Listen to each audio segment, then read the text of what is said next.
we're going to start off over here with our water tub. So this is where the water goes after it cycles through all of our plants. The water comes back in here to be filtered out a little bit more before it goes back to our fish. And any sort of dirty water will go into a separate tank. We also sometimes will use these if certain fish get sick. That way we can isolate them in these water tanks. Let's come over here. Welcome to our fish patio. If you look over here, this is where the water goes directly after it has been through the fish tank. This is where the larger fish poop chunks will get sprayed into a mesh-like sheet, just so we can make sure that we are dissolving those big clumps of fish poop down into the water. When we come over here, we use a radial flow filter to ensure that the water is moving around, and then any bigger clumps of poop will fall to the bottom. That way we can take that out. We'll try to dissolve it one more time. If it still won't dissolve, then at that point it will go out to our prison garden where it will fertilize the plants out there, because those plants aren't being used directly to go to the kitchen. It's more for our flowers and things like that on property. Once we move back here, we have something called a biological filter.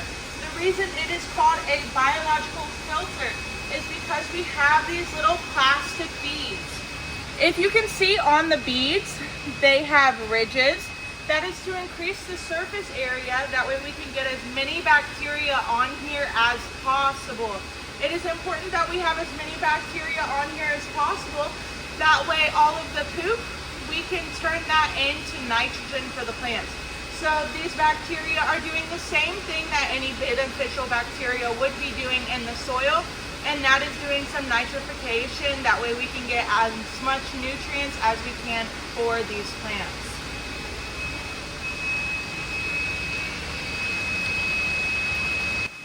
This is our fish tank. If you can see here, we also have radial flow here.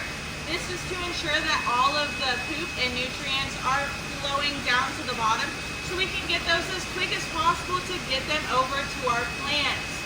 Now, the reason why we have tilapia in this one is because tilapia are not only freshwater fish, so obviously we need fresh water for the plants that we have, but it's also because they are a hardy breed of fish, meaning that they can withstand diseases and illnesses really well, which allows for us to spend more time focusing on the plants instead of the fish themselves.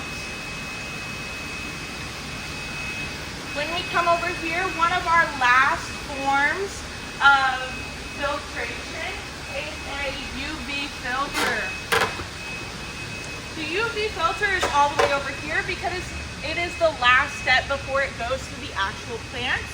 In here, all of the bad bacteria that would have been left in the feces will be filtered out. It'll be killed by the UV, and then it'll go through all of these pipes and it'll go directly to our plants.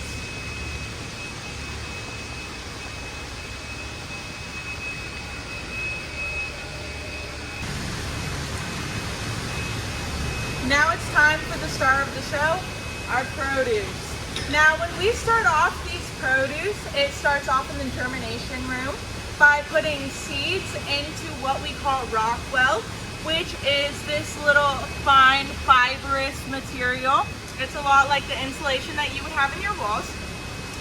And then when we put these in here, after they have germinated, after they have sprouted, we will put them into a net pot, which are what these little black things are, and then we put these net pots into the wraps. Now, it takes about 6 to 8 weeks for these plants over here to fully grow, and that's why we are able to put them in here without any sort of root rot happening. Now, as you will notice, the further along we go, the plants are starting to get bigger. That is because we move the plants around in here to ensure that we aren't putting any sort of pressures on the plants.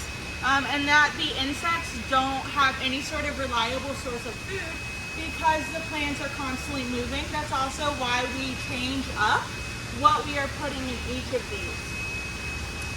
Another thing as we keep going that we use to help deal with pests in a more sustainable manner is by using marigolds. Marigolds attract a lot of the same pests that we would have in a greenhouse like this.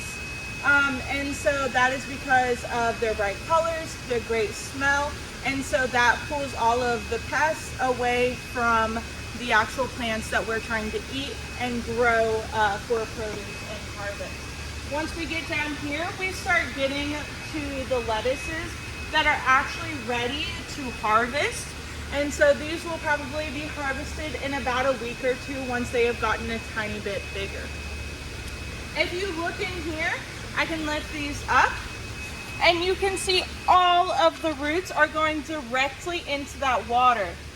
So this allows for us to not have to add any sort of extra nutrients, because not only are they getting the nutrients from these fish, but the nutrients are going directly to the plant's roots, as well as any sort of bubbles that you saw were from the rocks that we have underneath that push up oxygen into the water and move around that water. That way it's not too still and the plants aren't getting any sort of root rot.